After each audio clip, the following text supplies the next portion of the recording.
Alright, Shalawam Akim. It's the brother INWA. Hey guys, what can I get started for you? Grande flat white, please. Salaki. It's the brother INWA from the GMS Charlotte Cap. And I want to make this video basically speaking about this commercial I saw yesterday, man. And in the commercial it's pretty much, showing you how much closer we're getting to the RFID chip, man, which is the mark of the beast, man. But before I do this video, I want to give all praises, honor, and glory to my Heavenly Father and His only begotten Son, YAHAWAH, BAHASHam, YAHAWASHI. Double honors to my elders and apostles of GreatMillStone who rule well and that taught me this truth. Peace, love, blessings, and salutations to all the Akim out there pushing this truth with all righteousness, truth, and sincerity throughout the four corners of the earth, man. All right. Now, it was a commercial I noticed yesterday, man, when I was watching, some football games and whatnot. And I saw this commercial, and the first thing I thought about was, how much closer we're getting to the RFID chip, man, which is the mark of the beast, man. All right. And I'm going to play this commercial, but in this commercial, you're going to notice that they're completely trying to do away with cash, man. They're trying to make you pay for everything right now on these Visa cards and debit cards, but eventually they're going to do away with these cards and they're going to implement this RFID chip, man. They're going to make it mandatory, man. All right. But I'm going to play this clip real quick. Hey guys, what can I get started for you? Grande flat white, please. Make that two. I got this. No, it's cool. I got it. No, I got it. No, you don't. Now, right there, instead of the guy scanning his card, he just tapped it on the card reader, and everything is paid for. Everything is done, And right here, you see the guy, you see the Edomite beside the Jake. You see the Edomite with the holding the cash, and he's pretty much noticing that his cash is useless right now, man. And that's what they're trying to do. They're trying to make cash, completely obsolete, man. They're trying to make it useless, man. Okay. And here you got the Jake looking at him like, oh man, you're stupid, man. See, man, and a lot of you Jakes, man, you 2/3, man, y'all gonna take the chip with no problem, man. Okay, y'all gonna take the chip with no problem, man. All right. But you see the Jake looking at the Edomite like, hey man, I already paid for it, man. All I did was just scan my card real quick. I just tapped my card and everything's paid for. They're trying to make it look like, it's so convenient, man. And that's what they're going to do with the RFID chip. Okay? I'm going to continue playing it. No, I'm going to get it. Mom, I love you. I got this. And right here, she's paying for everything with her phone. They just scanning the barcode on her phone, and she's paying for it that way, man. And pretty much that's the only way they pay for everything now in China. That's how they pay for everything, man. And I'll go to that clip next. But China is pretty much a cashless society, man. So how much more America? So right here they're showing the lady pay for the Starbucks items or whatever with her phone, man. Completely doing away with cash, man. I got this. And right here, this is the kicker right here. Right here, she's paying for everything with a watch. She's just scanning her watch over the card reader, and pretty much everything is paid for. But this right here is really showing you what their true intentions is, man. Because they want to take they want to insert the chip into your hand so that you can pay for everything with the chip in your hand, man. So this is really showing people that they're trying to prep people to take their RFID chip, man, because they want to insert it into your hand, or your forehead or your arm. It really don't matter, man. But they're trying to show people that this is their true MO, man. So she has a watch on, but really they're trying to put into the people's minds to prepare them to take the chip, man. Because once the people get the chip in their hands or wherever, this is how they're gonna pay for it, man. They're gonna scan it over a reader or some type of machine that can read the chip, and that's how they're gonna pay for it, man. That's that's what they ultimately want to do, man. Because they want their goal is to chip everyone in the world so that they can have complete control over everyone, man. Because they want to be the Most High, man.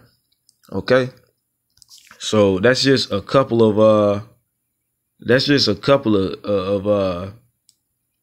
clips that I wanted to show, man, to show everybody that they're trying to push this RFID chip heavy, man.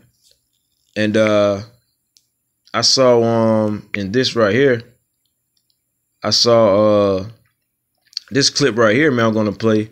And this is pretty much showing how China is a cashless society, man.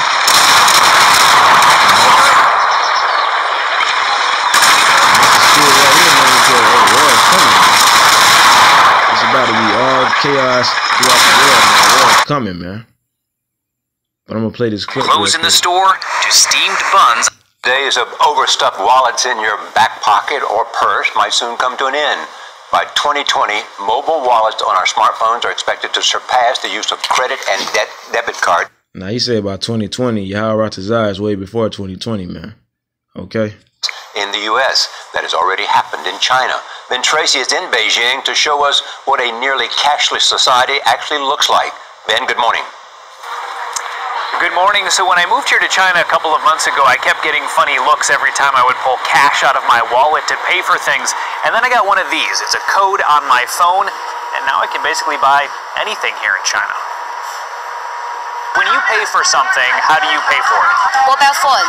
On the streets of Beijing, cash is definitely not king. What do you think of people who use cash to pay for things? That's rare and weird, he says. Only the elderly and people who don't know how to use a phone pay cash. This woman says, I rarely take my wallet when I go out, just my phone. That's because those phones can buy just about anything. From clothes in the store to steamed buns on the street. They're used to pay for bike rides and bus rides, rent and utility bills. When was the last time you used cash? A month ago? Wow, that's a long time. WeChat and Alipay dominate China's mobile market. Now, see, they pretty much don't even use cash anymore, man.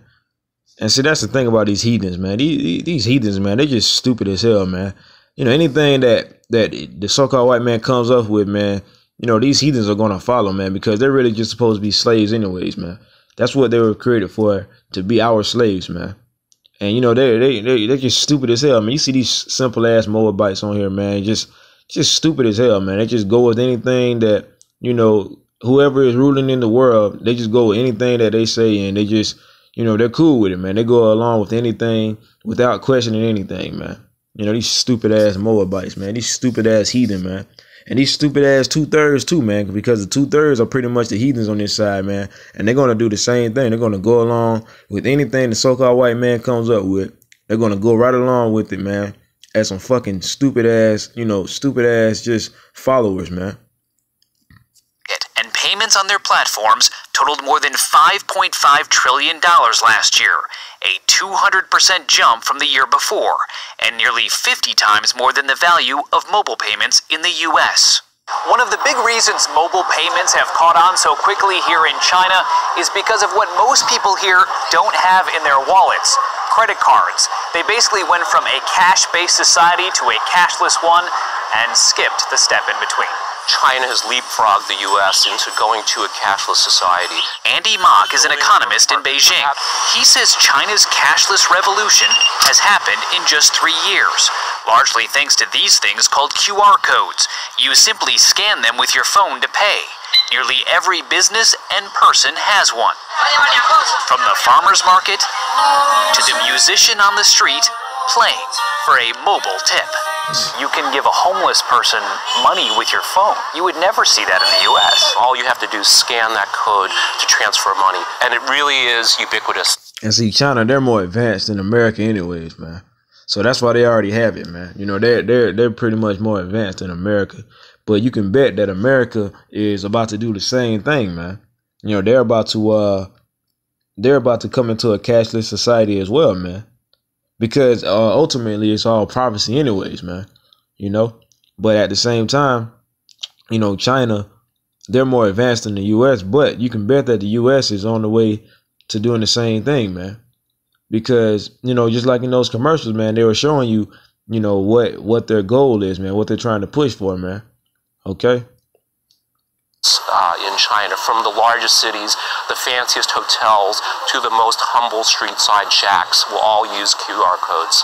The Chinese are comfortable doing everything on their phones, while in the U.S., credit cards and online shopping via personal computers still rule.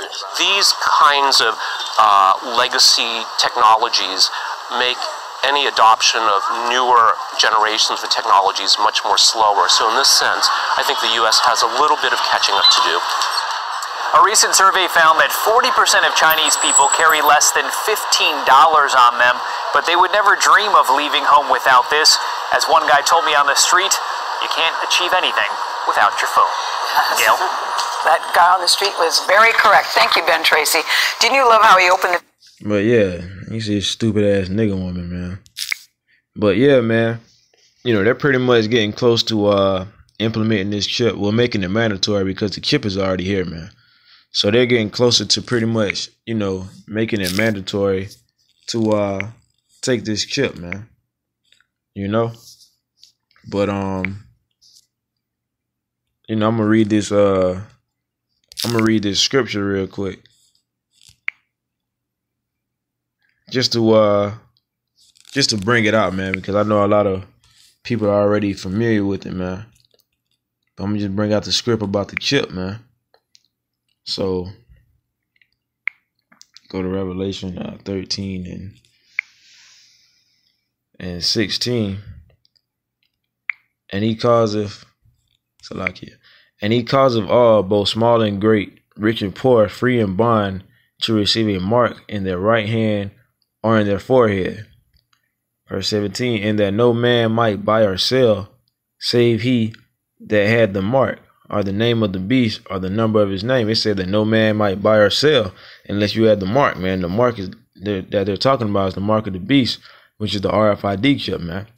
So once they make this RFID chip mandatory, if you don't have it, you're not going to be able to buy or sell, man. And eventually they're going to put you into a concentration camp and put you to death, man, because they're going to label you as a terrorist and say that, oh, he's not with us in this society, so he's pretty much a terrorist. That means he's against us, so we're going to kill him, you know?